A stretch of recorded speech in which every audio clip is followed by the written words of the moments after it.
Bismillahirrahmanirrahim. This is lab number 11 and we are going to study two-port networks. We intend to determine the values of Z parameters for a resistive two-port network. So this is the block diagram for a two-port network. We have two ports. One is the primary port and the other one is the secondary port. The quantities linked to primary are V1 and I1, while the quantities linked to secondary port are V2 and I2.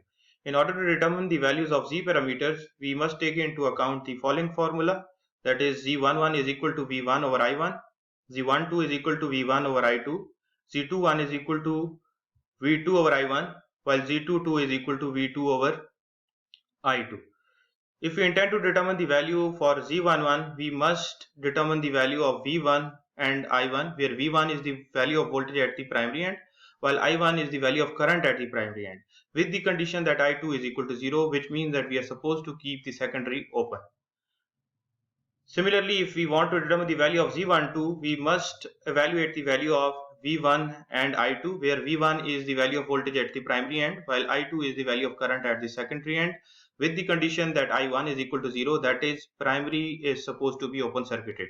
Similar is the case for Z21, Z21 and Z22. So, if we want to determine the values of Z11 and Z21, we are supposed to keep the secondary open, and if we want to determine the values of Z12 and Z22, we are supposed to keep the primary open and determine the corresponding values as per the formula. So this is the circuit that you see in your lab manual.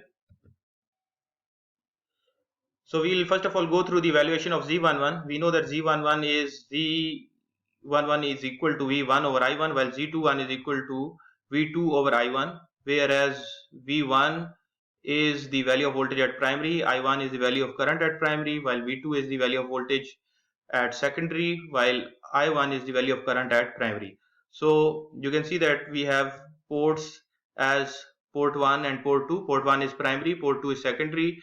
The resistive network is in between. The resistive network that resides within this black box is a two-port network. So if we want to keep the secondary open for the evaluation of Z11 and Z21, it means that we are supposed to, or we are required to connect the source of 5 volts at the primary side. And once we are done with this connection, we are going to determine the value of voltage at primary, value of current at primary, and value of voltage at the secondary to evaluate the values of Z11 and Z21 correspondingly. So this will be done in the LT-SPICE. This circuit has already been drawn. The values have been assigned correspondingly.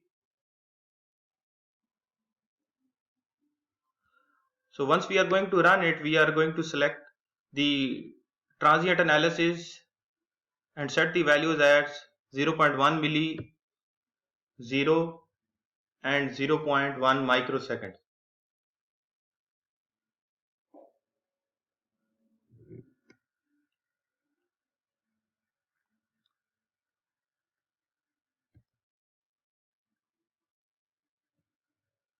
Correspondingly, this graph is going to appear and we are going to determine the values of unknowns.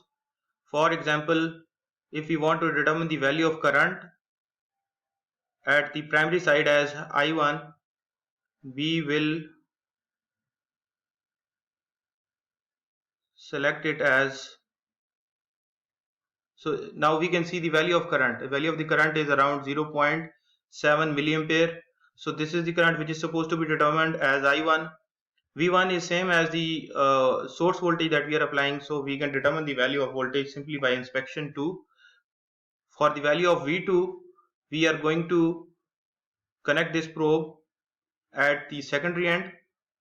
Correspondingly, we are going to get the value of voltage. So we are going to note this particular value of voltage. So we have determined V2. This V2 is same as the value of voltage that is appearing across R5. Since this R3 is floating, that is, no value of current is going to flow through it under this scenario. So in this way we have determined the values V1, I1 and V2. So we can evaluate simply by using formulas. The values of Z11 and Z21 will be determined. For the evaluation of Z12 and Z22, we are going to use the same methodology.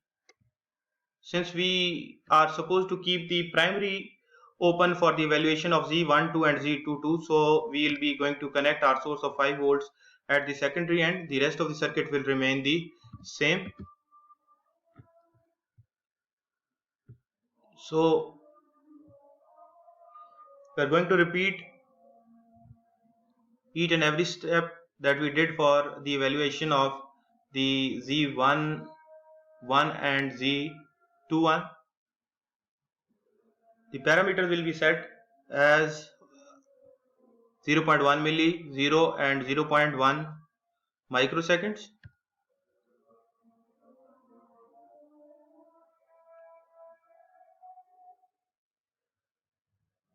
Using the same methodology to determine the values of voltages and currents, since we need V1, I2, V2 and I2, so this is the value of V2. This is same as 5 volts. Similarly, we are going to determine the value of I2, and this is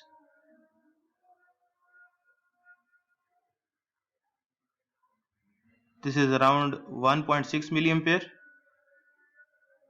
And now we have determined the values of voltage at the primary as V1.